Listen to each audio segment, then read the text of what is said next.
Assalamualaikum warahmatullahi wabarakatuh. Perkenalkan, nama saya Desti Mahmudah. Saya mahasiswa KPI semester 1 dari kelas 1B dengan nomor induk mahasiswa 12440200038. Di sini saya akan memenuhi tugas UTS dari mata kuliah Ilmu Dakwah. Langsung saja untuk pertanyaan yang pertama, yaitu pengertian ruang lingkup, kemudian objek material dan objek formal dari ilmu dakwah.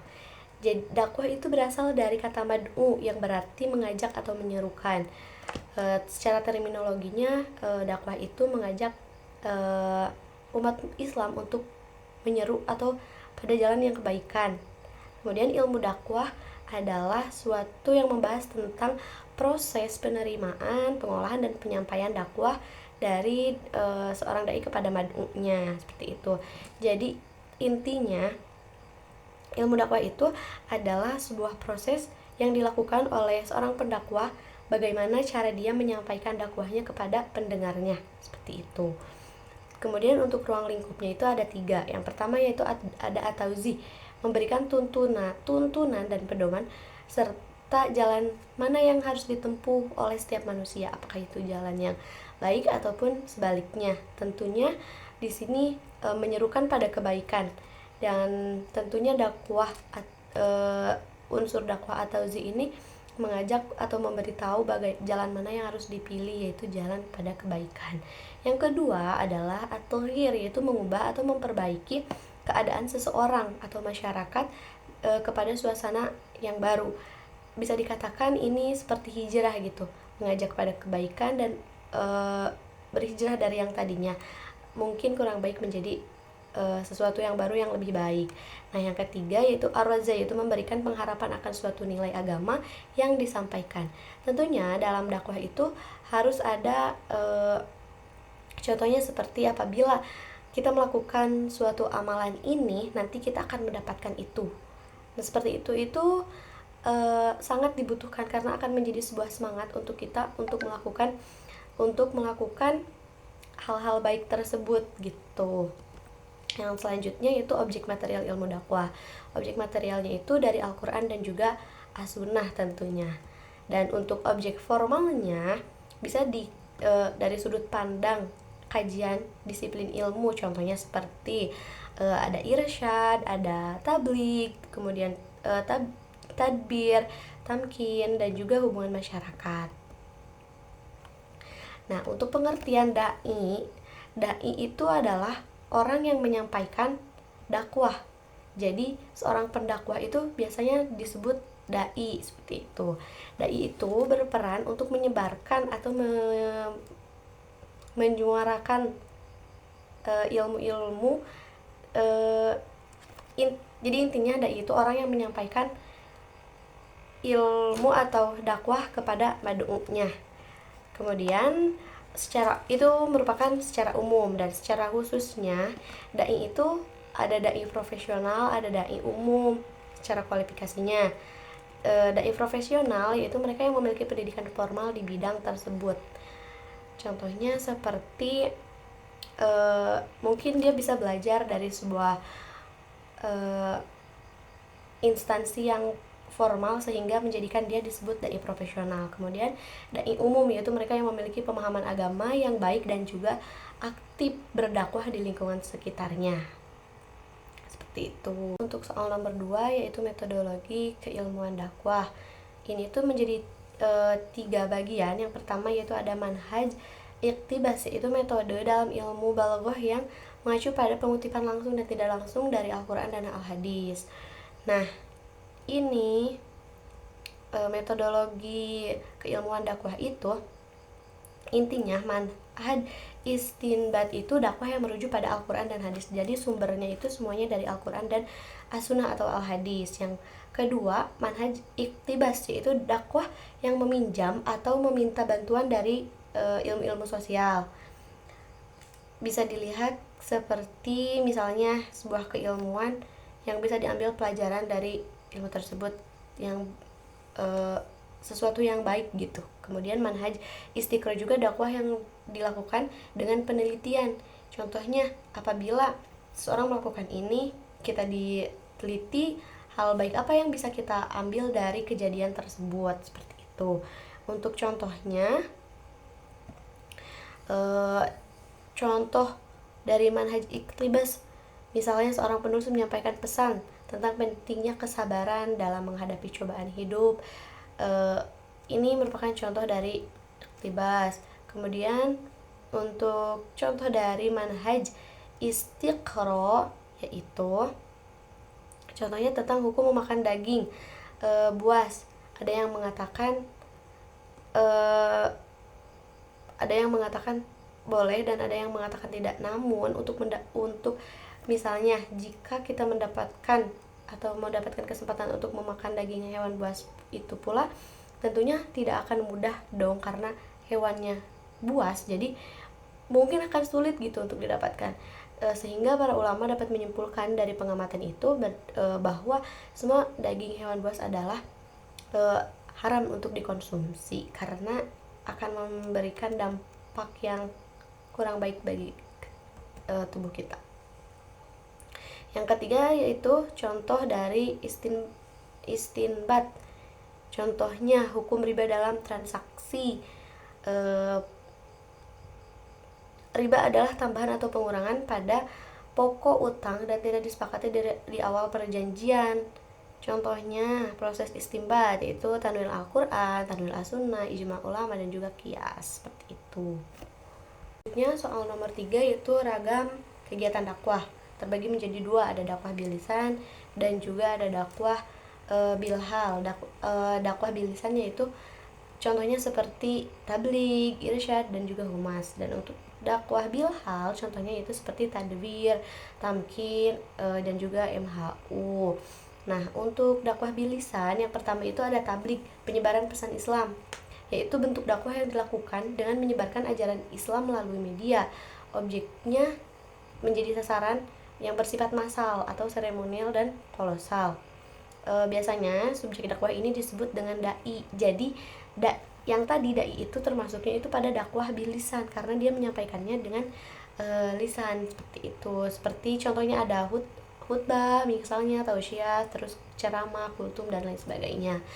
Ya, yang kedua masih dalam dakwah bilisan, yang kedua yaitu ada irsyad atau konseling dan bimbingan Islam.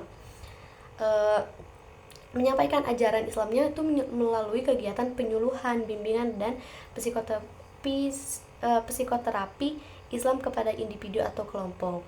Irsyad ini dakwah bilhal dengan ucapan, namun lebih ke antara satu dengan satu gitu, tidak dengan orang banyak, tidak seperti tabligh tadi. Irsyad itu. Yang ketiga yaitu ada humas atau biasanya lembaga pemerintah atau swasta yang melakukan kegiatan mencari dukungan publik bagi usaha-usahanya, seperti itu. Public relation adalah proses komunikasi strategis yang membangun hubungan saling menguntungkan antar organisasi dan publik. Ini juga tentunya masuk ke dalam dakwah bilisan. Nah, untuk dakwah bilhal yang pertama itu contohnya ada tabdir, yang dimana kegiatan dakwah transportasi atau institusional ajaran Islam melalui kebijakan publik atau pemerintah, lembaga pendidikan, perusahaan, atau lembaga dakwah lainnya. Karakteristiknya itu ialah untuk memanage itu sendiri gitu. Selanjutnya ada MHU atau manajemen haji dan umroh. Biasanya ini itu contoh dakwahnya itu menstudi manajemen haji dan umroh baik secara ilmu maupun sebagai gejala aktivitas manusia untuk mengembangkan konsep-konsep baru tentang manajemen haji dan umroh, seperti itu intinya. Yang ketiga ada tamkin atau pemberdayaan ekonomi umat, yang dimana kegiatan dakwah ini implementasi melalui kegiatan aksi amal seperti pemberdayaan sumber daya Islam dan lingkungan, seperti itu. Seperti program pendidikan pada sebuah desa yang terpencil, terus program penelitian, pemberdayaan, pendamping desa, dan sebagainya, seperti itu. Itu merupakan dakwah bilhal. Dengan bilhal itu intinya dengan perbuatan gitu. Kalau bilisan itu dengan ucapan penyampaian, seperti KPI contohnya, penyampaian dakwahnya itu lebih ke bilhal. Oke, untuk soal nomor keempat yaitu menjelaskan tentang konteks dakwah. Konteks dakwah ini terbagi menjadi 7 konteks.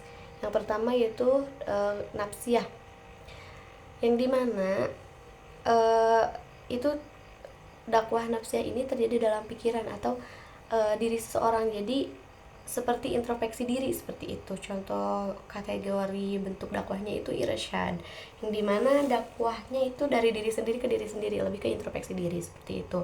Yang kedua yaitu ada dakwah fardiyah, dari seseorang kepada 2 atau 3 orang. Dari misalnya dari saya menyampaikan dakwahnya itu kepada 2 atau 3 orang gitu. Bisa dalam bentuk irsyad, kemudian tabzir, tamkin seperti itu. Yang ketiga ada konteks dakwahnya itu dakwah fi'ah qalilah, dari seseorang, satu orang kepada kelompok kecil. Kan tadi kalau fardiyah itu kepada 2 orang atau 3 orang. Nah, kalau fi'ah qalilah ini sasarannya itu atau mad'unya itu kepada kelompok, namun kelompoknya itu kecil, kayak misalnya 15 orang kayak gitu-gitu. Dalam bentuk dakwahnya juga bisa irsyad, bisa tadbir ataupun tamkin. Yang keempat yaitu dakwah fi'ah kathiroh, yang lebih dari 20 orang. Kalau misalnya di bawah 20 orang itu masuknya pada fi'ah qalilah, dan kalau misalnya lebih dari 20 orang itu masuknya kepada fi'ah kathiroh. Namun tetap teknisnya itu dari seorang dai kepada mad'u penyampaiannya. Nah, untuk bentuk dakwahnya itu ini disebutnya yaitu tabligh, karena sasarannya lebih banyak gitu. Yang ketiga yaitu dakwah jamaah atau hizbiyah, dari dai-nya itu sebuah kelompok disampaikan lagi kepada kelompok yang lain gitu. Jadi tidak hanya satu orang saja yang berbicara tentang atau yang menyampaikan keilmuannya itu atau yang berdakwahnya itu, tapi sebuah kelompok kepada kelompok yang lain gitu. Disebutnya dakwah jamaah. Bentuk dakwahnya itu bisa irsyad, tabligh, atau misalnya tamkin gitu. Selanjutnya yang keenam ada dakwah ummah, dari seorang kepada halayak atau publik gitu, seperti tausiah. Dalam penyampaian dakwahnya tabligh gitu, lebih mencakupnya yang lebih besar lagi gitu. Untuk yang terakhir yaitu ada dakwah syu'ubiyah qabailiyah, dakwah antar suku bangsa atau dakwah antar budaya. Ini dari seorang kelompok kepada bad'unya itu 5-6 orang gitu. Jika dan bad'unya berbeda budaya, disebutnya dakwah syu'ubiyah qabailiyah gitu. Bentuk penyampaiannya juga bisa berupa tabdir, irsyad, dan juga tamkin. Seperti itu. Nomor terakhir atau nomor 5 yaitu mengapa manusia harus berdakwah. Jelaskan secara teologis dan sosiologisnya. Untuk landasan teologisnya, kenapa manusia harus berdakwah, yaitu yang pertama karena perintah dari Allah. Manusia diciptakan di bumi ini sebagai khalifah, dengan tugas utamanya yaitu menyembah Allah dan mengajak manusia lain untuk sama-sama menyembah Allah, beribadah kepada Allah, taat kepada Allah, seperti itu. Yang kedua, rahmatan lil alamin. Islam adalah agama yang rahmatan lil alamin kan, yaitu yang membawa rahmat bagi seluruh alam. Jadi tentunya kita harus menyebarkan itu semua gitu, agar rahmatan lil alamin atau rahmat bagi seluruh alamnya itu benar dirasakan oleh semuanya. Kemudian selanjutnya itu ketuhanan Allah. Dakwah merupakan pengakuan terhadap keesaan Allah dan upaya untuk menjauhkan manusia dari kesyirikan. Karena kita percaya akan adanya Allah, tentunya kita harus menyebarkan itu. Dengan contohnya itu ya berdakwah, menyebutkan atau menyiarkan bahwa Allah itu benar esa, seperti itu. Itu menandakan keyakinan kita terhadap Allah. Selanjutnya, karena adanya Al-Quran dan juga As-Sunnah, banyak ayat Al-Quran dan hadis Nabi yang menyuruh kita untuk berdakwah. Selanjutnya juga ada kebutuhan sosial, kemudian perubahan sosial, tanggung jawab sosial, seperti itu. Manusia adalah makhluk sosial kan, jadi tentunya membutuhkan manusia lain untuk membantu kita gitu. Jadi karena saling membutuhkan itu, untuk memperkuat silaturahminya itu, bagaimana kita akan tahu jika kita tidak saling berdakwah gitu, atau tidak saling memberitahu antar satu dan lainnya. Perubahan sosial, yaitu karena untuk mendorong sebuah perubahan ke titik yang lebih baik itu, ya tadi itu kita harus sering mendapatkan siraman rohaninya, salah satunya dengan mendapatkan dakwah atau kita yang berdakwah kepada orang lain. Kemudian landasan filosofisnya, itu untuk landasan sosiologisnya ya. Maaf Bu, untuk selanjutnya yaitu landasan psikologis. Karena potensi kemanusiaan, setiap manusia memiliki potensi untuk mencapai kesempurnaan. Dakwah itu akan membantu manusia untuk mengaktualisasikan potensinya dan mencapai kebahagiaan sejati, seperti itu. Kemudian keadilan sosial. Dakwah akan bertujuan untuk mewujudkan keadilan sosial dan mengajak manusia untuk hidup menjadi yang lebih baik lagi. Nah, dengan begitu akan menciptakan nilai-nilai kebenaran dan juga keadilan. Yang selanjutnya karena perintah Allah ya tentunya. Kemudian kemanusiaan yang universal. Kan ajaran agama Islam ini mengajarkan potensi seperti persaudaraan, toleransi, kasih sayang, dan dengan dakwah ini kita akan mendapatkan itu gitu. Yang intinya tujuan dakwah yaitu menegakkan ajaran Allah, menegakkan agama Allah, menyebarkan kebaikan, memperbaiki akhlak manusia, mewujudkan perdamaian dunia, seperti itu. Nah, yang terakhir adalah ayat-ayat yang membahas tentang keharusan kita untuk berdakwah. Yang pertama ada surat An-Nahl.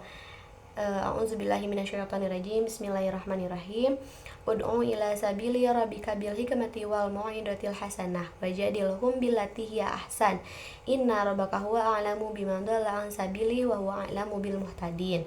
Serulah manusia kepada jalan Tuhanmu dengan hikmah dan pengajaran yang baik, dan berdebatlah dengan mereka dengan cara yang baik. Sesungguhnya Tuhanmu, dialah yang lebih mengetahui siapa yang sesat dari jalannya, dan dialah yang lebih mengetahui siapa yang akan mendapatkan petunjuk.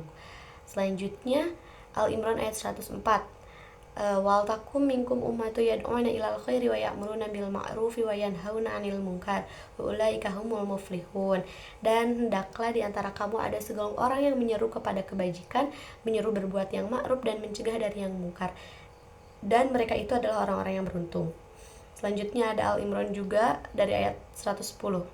Kuntum khairu ummati ukhrijat linnasi ta'muruna bil ma'rufi wa tanhauna 'anil munkar wa tu'minuna billah walau amana ahlul kitabi lakana khairul lakum minhumul mu'minuna wa kasaruhum fasikun.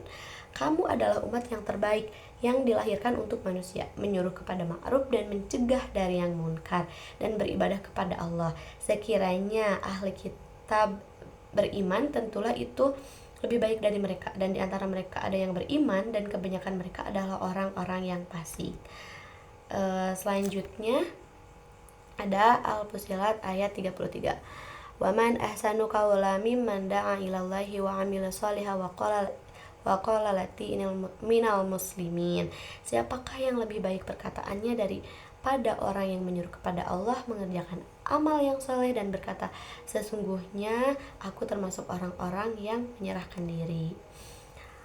Kemudian ada dari surat Al-Baqarah ayat 221. Wala tankihul musyrikati hatta yu'minu wala matu mu'minuna khairu min musyrikati walau a'jabatkum wala tankihul musyrikina hatta yu'minuna wala abna mu'itatu khairu min musyriki walau a'jabatkum ulaika yad'una ilan nasi wallahu yad'una ilal jannah wal maghfirati bi'idni wa yunabbiuna ayatihi linnasi la'allahum yatadzakkarun. Dan janganlah kamu nikahi perempuan musyrik sebelum mereka beriman. Sungguh hamba sahaya perempuan yang beriman lebih baik daripada perempuan musyrik, meskipun dia menarik hatimu. Dan janganlah kamu nikahkan seorang laki-laki sebelum mereka beriman. Sungguh hamba sahaya laki-laki yang beriman lebih baik daripada laki-laki musyrik, meskipun dia memikat hatimu. Mereka mengajak ke neraka, sedangkan Allah mengajak ke surga. Dan dan ampunan dengan izinnya. Allah menerangkan ayat-ayatnya kepada manusia agar mereka mengambil pelajaran. Yang selanjutnya yaitu ada surat Al-Hijj ayat 94. Fad'u bima tu'maruna wa a'rid anil musyrikin. Maka sampaikanlah olehmu secara terang-terangan segala apa yang diperintahkan kepadamu dan berpalinglah dari orang-orang yang musyrik. Sekian jawaban dari pertanyaan soal UTS mata kuliah ilmu dakwah. Mohon maaf apabila banyak kekurangan dan juga kesalahannya. Saya pamit undur diri. Wabillahi taufiq wal hidayah. Wassalamualaikum warahmatullahi wabarakatuh.